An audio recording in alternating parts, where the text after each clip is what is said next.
नमस्कार दोस्तों, मैं धर्मराज मीणा एक बार फिर आपका स्वागत करता हूं इस इतिहास विषय की चर्चा में। तो मित्रों, हम आगे की जो चर्चा है वो पुरातात्विक स्रोत जो राजस्थान के इतिहास से शुरू करने जा रहे हैं। तो इसमें आज हम अभिलेख पढ़ेंगे। मित्रों, अभिलेख से तात्पर्य है कि वह लिखित प्रमाण जो किसी व्यक्ति विशेष ने अपनी किसी सूचना को उपलब्ध करवाने के लिए या जन सामान्य को किसी विशेष आदेश के लिए या फिर एक तरीके से किसी कार्यक्रम विशेष की जानकारी देने के लिए उत्कीर्ण करवाया गया हो। तो प्राचीन काल में जो अभिलेख की जो बात है, क्योंकि इतिहास से संबंधित बात है, तो आज की तरह पुराने ज़माने में ये सोशल मीडिया ये सारी चीज़ें तो नहीं थी। हर आदमी चाहता था कि जो उसके आदेश हैं, जो राजा महाराजा जो भी था, वो चाहता था कि उसके आदेश लॉन्ग लास्टिंग रहें, ज़्यादा दिन तक वो सलामत रहें। तो कुछ लोग पत्थरों पे, कहीं स्तंभों पे इस प्रकार की जो जनादेश थे, राजाज्ञाएँ थी, वो भी लिखवा दी जाती थी। और किसी मंदिर के पीछे भी लिखवा देते थे। मूर्ति पर भी ये लेख मिल सकते हैं, स्तंभों पर मिल सकते हैं, किसी मतलब गुफा विशेष गुफाओं में मिल सकते हैं, शिलाओं पे मिल सकते हैं। तो इस प्रकार के जो अभिलेख हैं, ये जो सूचनाएं हैं, अभिलेख का मतलब तात्पर्य सूचना से ही है। अब वो सूचना किस प्रकार की है, वो जो व्यक्ति, ये संबंधित व्यक्ति के बताने पर निर्भर करता है कि वो किस प्रकार की सूचना दे रहा है। माना कि कोई राजा महाराजा है, तो जितने भी शासक लोग थे वो अपने वंश की वंशावली और अपने वंश की जो उपलब्धियां हैं और अपना जो यशोगान करने के लिए जो लेख लिखवाते थे, उनको प्रशस्ति कहा जाता था। हालांकि वो अभिलेख ही थे, लेकिन अभिलेख में जब यशोगान की जो प्रधानता हो तो उसे प्रशस्ति कहा जाएगा। जैसे कीर्ति स्तंभ प्रशस्ति में महाराणा कुंभा हैं तो महाराणा कुंभा की जो उपाधियां हैं, व्यक्ति विशेष की खुद की जो उपाधियां हैं, उनका वर्णन मिलता है। उनकी जो संगीत से जुड़ी जो उनकी रुचि है, उनकी जो रचनाएं हैं, उनके बारे में जानकारी मिलती है। और उनकी जो विजय हैं, जो उन्होंने प्रदेश जीते, उनके बारे में सूचनाएं मिलती हैं। तो डेफिनेटली ये सूचना के वो वाहक थे जो किसी न किसी प्रकार से आने वाली पीढ़ियों को एक सूचना मुहैया करवा रहे थे। अब हम थोड़ा सा विस्तार से देखना चाहते हैं। तो ये जो हमें ये स्पष्ट हो चुका है कि ये मंदिरों पे, मूर्तियों पे, गुफाओं पे, स्तंभों पे, शिलाओं पे ये अभिलेख मिल सकते हैं। तो इस प्रकार से जो शिलाओं पे जो लेख लिखे गए हैं, तो सबसे पहले हमको अभिलेख के बारे में सबसे पहले जानना है कि ये जो प्रेरणा है, ये ईरान के जो राजा दारा प्रथम थे, उनसे हमारे सम्राट अशोक ने ग्रहण की। और सम्राट अशोक के अभिलेख भारत में बहुतायत में मिलते हैं और चारों तरफ सम्राट अशोक के अभिलेखों का मिलना उनके साम्राज्य का द्योतक है कि कहाँ कहाँ उन्होंने अपनी राज्याज्ञाएँ प्रसारित करवाई, जनता को किस प्रकार के आदेश दिए, जो नैतिक संहिता है उनकी उसको प्रचारित करवाया, राज्याज्ञाएँ हैं उनको प्रचारित करवाया, उनका जो टैक्स मैनेजमेंट है उनके लिए उन्होंने स्तंभ लगवाए। तो इसी प्रकार से राजस्थान के जो शासक हैं, उन्होंने भी इस जो परंपरा है इसको बनाए रखा। और बहुत सारी जगहों पर ये चीज़ें चलती रही, मतलब इस पद्धति का अनुसरण किया गया, अभिलेख लिखवाए गए। तो मित्रों, सबसे पहले हम एक बात ये जान लें कि अभिलेख सूचना के वाहक हैं। अब वो किस वस्तु पर है, चाहे शिला पे है, चाहे मंदिर पे है, चाहे मूर्ति पर है, तो उसी प्रकार का उसका नाम होगा। शिलाओं पे उत्कीर्ण है तो शिलालेख होंगे। और मित्रों, प्रशंसा से अगर जुड़े हुए अभिलेख हैं तो वो यशोगान की गाथा में लिखे हुए हैं, तो वो प्रशस्तियाँ होती हैं, उनको प्रशस्ति कहा जाता है। तो अब हम जो चर्चा करने जा रहे हैं अभिलेखों से संबंधित, उसमें हम कुछ महत्वपूर्ण अभिलेख देख लेते हैं। जैसे कि जो राजस्थान का सबसे प्राचीन अभिलेख है बडली, अजमेर के पास गांव है बडली, तो बडली का जो अभिलेख है वो सबसे प्राचीन माना जाता है। अब बडली का जो अभिलेख है वो बिलोद माता मंदिर से प्राप्त हुआ है। गौरीशंकर हीराचंद ओझा ने उसको प्राप्त किया और उसको प्रकाश में लाए। अब सबसे जो इम्पोर्टेंट बात है कि वो उस शिलालेख के अंदर ये मंदिर, भैलोत माता का जो मंदिर है, वहाँ पर स्तंभ में मिला है, टुकड़ों के रूप में मिला है। दूसरा ये कि इसमें जो जैन धर्म के प्रचार के बारे में और जैन धर्म के बारे में एक उल्लेख मिलता है कि भाई वो जो क्षेत्र है अजमेर के आसपास का क्षेत्र और मध्यमिका नगरी मतलब चित्तौड़ के आसपास का क्षेत्र, यहाँ पर जैन धर्म का मतलब एक तरीके से प्रचार प्रसार था या फैलाव था। इस प्रकार से बडली का जो शिलालेख है ये एक जैन धर्म की सूचना देता है, जैन धर्म के जो प्रचार प्रसार की सूचना देता है। आगे मित्रों, हम एक महत्वपूर्ण अभिलेख है वो बिजोलिया का शिलालेख है। बिजोलिया का जो शिलालेख है वो 1170 ईस्वी मतलब 12वीं सदी की सूचना देता है। तो 12वीं सदी का सामाजिक, आर्थिक, धार्मिक, राजनीतिक जीवन है, उससे जुड़े हुए पहलू हमको वहाँ मिल सकते हैं।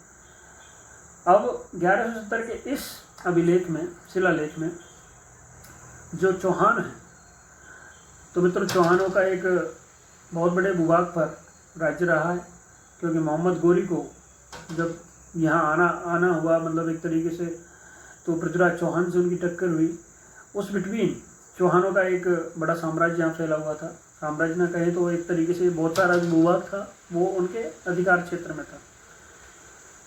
तो चौहानों का जो वंशावली है और जो वत्स गोत्र से उनकी उत्पत्ति बताई गई है वो इस अभिलेख में बताई गई है। चौहानों की वत्स गोत्रीय ब्राह्मण बताया गया है उनको। साथ ही उनके जो आदि पुरुष हैं वासुदेव चौहान, उनके बारे में जानकारी दी गई है कि चौहान वंश के संस्थापक थे। दूसरे, उन्होंने सांबर झील का निर्माण करवाया। और इस प्रकार से ये इस अभिलेख के अंदर जैसे ढिल्लिका के नाम से मतलब पुराना नाम और नया नाम, ये जो परिवर्तन है नामों के, ये मिलते हैं। तो बिजोलिया का जो शिलालेख है ये एक तो नामों की सूचना देता है, स्थान विशेष की, कि उस समय जालौर को जावालीपुर, अभी जो जालौर है उसको कभी जावालीपुर, नाडौल है उसको नड्डल, नागदा को नागहद, इस प्रकार की सूचनाएं इस अभिलेख में मिलती हैं। तो डेफिनेटली एक स्थानों के जो पुराने नाम हैं, वर्तमान के जो अभी जो स्थान है इनके पुराने नामों की सूचना मिलती है। चौहान वंश की जो वत्सगोत्री ब्राह्मण उनको बताया गया है और उनके आदि पुरुष वासुदेव चौहान का भी जिक्र मिलता है।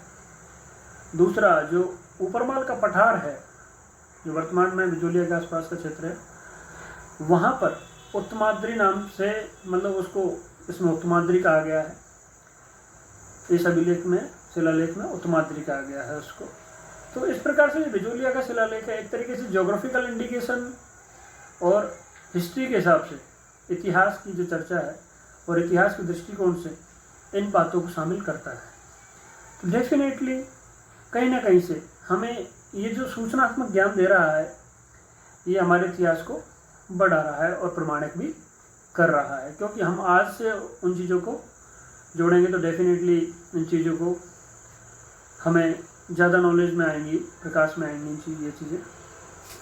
इसी प्रकार से मित्रों, हम जो कीर्ति स्तंभ प्रशस्ति है, कीर्ति स्तंभ प्रशस्ति है जो कि चित्तौड़ में है, जो कि कीर्ति स्तंभ पर उत्कीर्ण की गई है, तो उसके बारे में हम पढ़ते हैं कि कीर्ति स्तंभ आज भी है और वो 9 मंजिला है।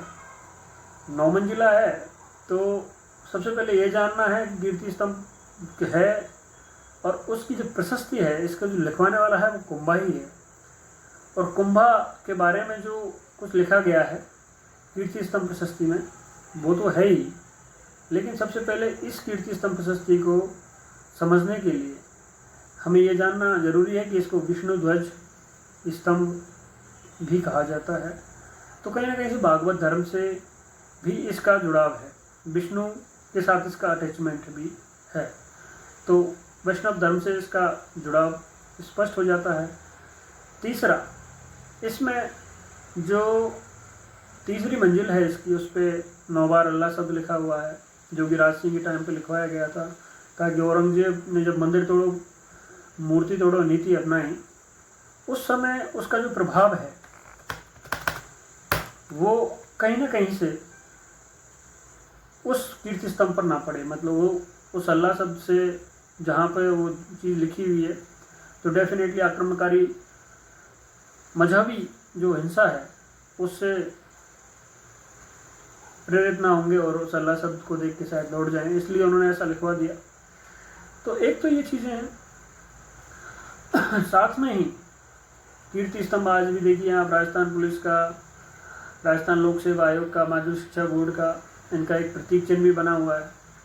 बहुत सारी एग्जामों में इसका क्वेश्चन भी पूछा जाता है कि भाई किस किस चीज़ का प्रतीक चिन्ह है। दूसरा जो इसकी उपाधियां हैं कुंभा की, वो सारी इसके अंदर इंक्लूडेड हैं। और इसकी जो 9वीं मंजिल है वो भी क्षतिग्रस्त हो गई थी, तो उसका वो बाद में निर्माण करवाते हैं, तो वो एक अलग चीज़ है। लेकिन हमको जो प्रशस्ति है, उसका जो प्रशस्तिकार है वो शुरू में अत्रि है और उसके बाद में उसका पुत्र महेश है, मतलब अत्रि भट्ट और महेश भट्ट, जैता नापा पूजा, ये लोग इसके उत्कीर्णक हैं। तो इस प्रकार से हम इसके बारे में जो सूचना प्राप्त करते हैं कीर्ति स्तंभ के बारे में, तो एक ये क्लियर हो जाता है कि कुंभा की जो विजय हैं, कुंभा की जो विजय हैं, कुंभा की जो उपलब्धियां हैं, और कुंभा का जो एक प्रेम है, साहित्य प्रेम, मतलब लिटरेचर लव, तो वो भी हमको यहाँ पर देखने को मिलता है। तो मित्रों, इसी प्रकार से हम घटियाला का अभिलेख देखते हैं जो जोधपुर में है, तो वहाँ पर हम देखते हैं कि जो पहली बार सती प्रथा का उल्लेख उस अभिलेख में मिलता है, मतलब सती प्रथा की जानकारी मिलती है। इसी प्रकार से दिलवाड़ा का अभिलेख है जहाँ टंक मुद्रा और टैक्सेशन, मतलब कर के बारे में, एक कर लगाने के बारे में प्रावधानों का पता चलता है। इसी प्रकार से हम देखते हैं कि जो अशोक के शिलालेख हैं, राजस्थान में जो अशोक के शिलालेख हैं जो वैराट से मिले हैं, तो वहाँ पर हम वर्तमान में वो शिलालेख फिलहाल में कलकत्ता में 1840 में उनको यहाँ से माइग्रेट करके कलकत्ता ले गए थे कनिंघम महोदय। तो कनिंघम महोदय ले गए थे, कैप्टन वट ले गए थे जो भी, लेकिन वो जो शिलालेख हैं वो डेफिनेटली मौर्य वंश के बारे में जानकारी दे रहे हैं। और अशोक के बारे में उसमें ये जानकारी मिल रही है कि अशोक ने अपने आप को बौद्ध स्वीकार कर लिया, बुद्ध धम्म संघ के बारे में वो अपने आप को एक तरीके से समर्पित भाव दिखाते हैं उसके प्रति। बुद्धम शरणम गच्छामि, धम्मम शरणम गच्छामि, धम्मम शरणम गच्छामि। तो बुद्ध धम्म संघ जो बुद्ध धर्म के तीर्थरत्न हैं उनके बारे में यहाँ पे चर्चा मिलती है उनकी। इसी प्रकार से बहुत सारे अभिलेख हैं जहाँ कहीं ना कहीं कुछ ना कुछ चारों तरफ राजस्थान में वो चीज़ें फैली हुई हैं। तो इसी प्रकार से प्रतापगढ़ का एक शिलालेख है जो यहाँ की नाना जी की बावड़ी है, वहाँ से प्राप्त होता है। वो महेंद्रपाल जो गुर्जर प्रतिहार शासक थे उनके बारे में सूचना देता है। इसी प्रकार से हम और भी जो अभिलेख हैं, शिलालेख हैं, उनके बारे में पढ़ेंगे विस्तार से, लेकिन बहुत सारे अभिलेख हैं। तो मेरा ये कहने का मतलब ये है कि जो अभिलेख हैं वो उस प्रकार की सूचना, हाँ एक महत्वपूर्ण अभिलेख था जो राज सिंह प्रशस्ति है जो राजसमंद झील पे लिखी हुई है, उसके बारे में आपको बताना भूल गया। वो नौचौकी पाल जो कि राजसमंद झील का उत्तरी हिस्सा है, वो नौचौकी पाल कहलाता है। उसमें वो चौकी पाल पर ही लगभग 25 शिलालेखों पर उत्कीर्ण की गई है। उसमें मेवाड़ मुगल संधि का भी वर्णन है और अमर सिंह तक की जो घटनाएं हैं तो और राज सिंह तक की जो घटनाएं हैं उनका भी वर्णन है। और इस झील का जो निर्माण किया गया है राजसमंद झील का, उसका जो अकाल राहत कार्य के लिए किया गया है, इस प्रकार की जानकारी भी वो देती है। तो डेफिनेटली हम ये चीज़ें देखते हैं कि इन अभिलेखों से उस समय की सामयिक घटनाओं का बोध होता है। अब जैसे अकाल राहत का कार्य हुआ, चलो ठीक है, कीर्ति स्तंभ प्रशस्ति में जो वहाँ उन्होंने अपने आप को मालवा पर जो विजय घोषित की कुंभा ने, तो उस हेतु उसको कीर्ति को चिरस्थायी बनाने के लिए उसका निर्माण करवाया। तो इस प्रकार सारे जो अभिलेख हैं कहीं ना कहीं किसी घटना विशेष से जुड़े हुए हैं, किसी वंश की वंशावली और उसके जो महत्वपूर्ण उपलब्धियां हैं उनसे जुड़ाव रखते हैं। तो मित्रों, मेरे कहने का मतलब यही है कि जो अभिलेख हैं इनको आप एक विस्तृत नॉलेज के लिए क्षेत्रवार अलग अलग पढ़ने की कोशिश करें, ताकि आपका जो ज्ञान है वो बढ़े और वास्तव में एक समृद्ध इतिहास के आप जानकार बने।